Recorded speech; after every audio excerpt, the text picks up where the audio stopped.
Bien, au rendez-vous des transformations du droit, on s'intéresse à l'innovation, on s'intéresse aux transformations, on s'intéresse aux nouveaux acteurs et aux anciens. Et je suis particulièrement heureux d'accueillir Thomas Saint-Aubin, qui est quelqu'un que l'on connaît depuis très longtemps au Bonjour. Village de la Justice. Bonjour Thomas. Tu es cofondateur de Séraphin Légal. Et Séraphin Légal, c'est un des top sponsors du congrès, donc on est très content d'accueillir. Et ça représente une belle trajectoire. Alors, Séraphin Légal, quel est votre métier ? Aujourd'hui, notre métier, c'est d'être un éditeur de contract management. Donc pendant 4 ans, on a co-développé avec les clients, les directions juridiques, notre solution. On a fait une levée de fonds l'an dernier pour accélérer la mise en œuvre de notre produit. Et aujourd'hui, notre métier, c'est d'être éditeur de cette solution de contract management qui permet de faire 3 choses, de générer des contrats, de négocier les contrats et de suivre les échéances. C'est très important de suivre la mise en œuvre des contrats, ce qu'on appelle les métiers du CLM. Et du coup, on apporte une solution qui permet de suivre tout le cycle de vie des contrats. Oui, on est sur l'ensemble de la gestion du cycle, uniquement direction juridique ?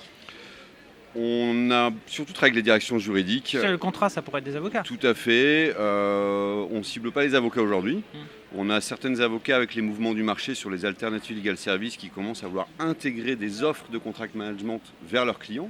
Nous, on ne fournit pas les contrats. Donc c'est intéressant quand un avocat, effectivement, va fournir la technologie à ses clients. Donc c'est du B2B2C. Donc il y a quelques projets comme ça. D'accord.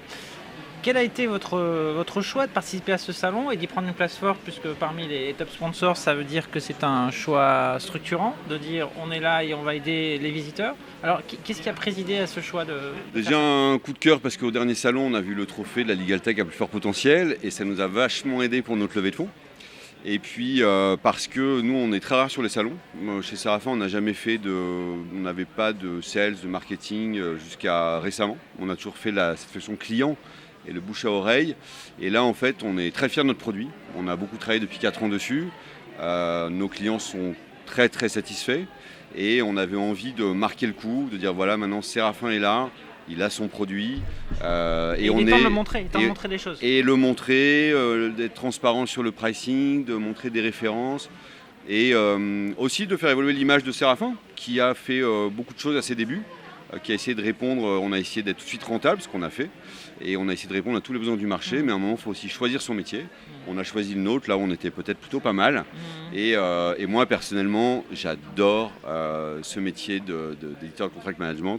C'est vraiment, quand on parle de legal tech, de digitalisation, les contrats, on en trouve partout, et c'est sans doute ce qui est attendu en premier des directions juridiques, c'est de renforcer l'offre autour des contrats. On est là sur le salon pour apporter des solutions, donc vous y participez, merci. Comment ça se passe en étant à la pointe? Alors, on a parlé de co-développement, on a parlé de contrats, de cycle de vie, de plein de choses. Quelles sont les tendances sur l'innovation, sur ces sujets-là, et notamment dans les métiers du droit? Comment ils se transforment? Comment vous sentez l'avenir proche? Écoute, c'est cool déjà que sur Salon, on est bien au-delà de est-ce que la techno va remplacer le juriste. Voilà, l'ère du juriste augmenté que j'ai appelé de mes voeux longtemps, elle est là, on est dedans, on la vit. Je trouve que les gens qui viennent sur nos stands ont des projets. Ils savent un petit peu quel est l'état de l'art. Ils savent ce que peut leur apporter au moins l'automatisation. Et donc c'est très intéressant. Moi hier j'étais très fatigué parce que en fait, les gens arrivent avec des projets, donc c'est une sorte de super consultation toute la journée. Et en tendance de fond, je suis très heureux que mon ex-employeur, la DILA, vienne présenter ses API. Parce que comme vous le savez, il y a eu la première étape, effectivement, d'avoir des données en FTP qu'il fallait traiter nous-mêmes, etc. Maintenant, il y a un service public de la donnée. C'est génial. Une ouverture. Et en France, on est sans doute les mieux servis en Europe. En plus, un pays de civil law, de droit écrit, donc c'est fabuleux. Pour moi, une tendance de fond, en tout cas dans mon domaine, c'est qu'on a une grande maturité maintenant pour savoir transformer les contrats en data, d'éduquer des algorithmes de machine learning pour extraire les informations contractuelles des contrats. J'ai animé une conférence ce matin où on lance un référentiel des données contractuelles avec le village de la justice pour essayer effectivement avoir un travail de co-construction pour dire finalement les métiers, que ce que vous cherchez à extraire de vos contrats. On l'avait commencé avec Natixis il y a 2-3 ans sur les données bancaires. Et donc on a d'un côté en fait les données internes, les données juridiques internes qu'on transforme et qu'on intègre dans nos solutions. Et de l'autre côté, on a les données externes qui sont de plus en plus facilement réutilisables. Et le mash-up, de digérer en fait ces deux sources du droit, on change de dimension en termes de service de ce que peut apporter le juriste. vers ses clients internes, vers les juristes eux-mêmes, mais aussi vers les autres directions d'entreprise. Et comme le disait Christian ce matin, c'est très important que la direction juridique se saisisse de cette masse de données, de cette intelligence juridique, pour que ce ne soit pas d'autre que le juriste qui exploite ces données. Pas le domaine de la DSI, par exemple. Exactement. Voilà. Exactement, et c'est nos métiers aussi d'être capables, en tant que juriste et numérique, ce qui est vraiment un ADN fort chez Séraphin, d'avoir des juristes qui vont faire l'interface, qui vont être des dresseurs d'IA, qui vont être capables de comprendre cette donnée et d'entraîner des algorithmes. J'ai entendu le mot maturité, hein, c'est ce qu'on ressent un petit peu dans les allées du congrès. On a bien évolué depuis 5 ans, 5 éditions, beaucoup de choses. Alors je me permets une question plus personnelle. Tu as un parcours effectivement, tu connais bien les sujets de la DILA, etc. Aujourd'hui on a une grande première, c'est le ministère de la Justice qui expose parmi nous.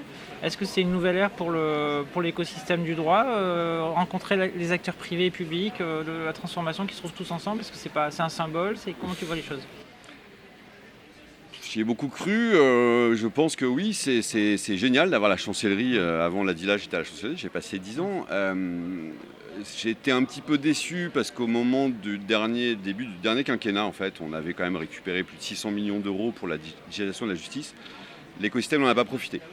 Je ne sais pas si tu te rappelles, on avait monté un consortium e-justice avec les grands éditeurs, des legal tech, des avocats, tous ceux qui voulaient contribuer à ce service public numérique de la justice. On n'en a pas tellement profité, le ministère a fait des très gros marchés, on en avait parlé avec le garde des Sceaux de l'époque, et nous, en tant que start-up, on a besoin aussi il y a un cadre juridique pour ça, les marchés d'innovation. Donc j'espère que dans la prochaine quinquennat, l'écosystème legal tech français, qui est maintenant mature, qui est innovant, reconnu à l'international, j'espère que notre ministère nous donnera aussi notre chance, testera nos solutions, ne repartira pas à financer la première ligne de code, parce que ça c'est important. Il faut que l'État plateforme soit dans les deux sens, il faut aussi qu'il puisse accueillir des API externes. Et j'espère vivement qu'on ne va pas seulement aller équiper des ministères de la justice africains, européens, mais qu'on va aussi pouvoir aider nos concitoyens à avoir un meilleur accès au droit et à la justice. Alors je suis assez confiant, pour finir, je suis assez confiant sur ton sujet. On accueille aujourd'hui sur ce congrès des conférences où on parle de design system, on parle de choses. Voilà, je pense que les acteurs publics descendent dans l'arène, entre guillemets, et je pense veulent collaborer et participer. Moi, je pense qu'on a de belles années qui sont devant nous. Et puis rendez-vous au prochain congrès pour le vérifier. Exactement. Merci Christophe. Merci Thomas.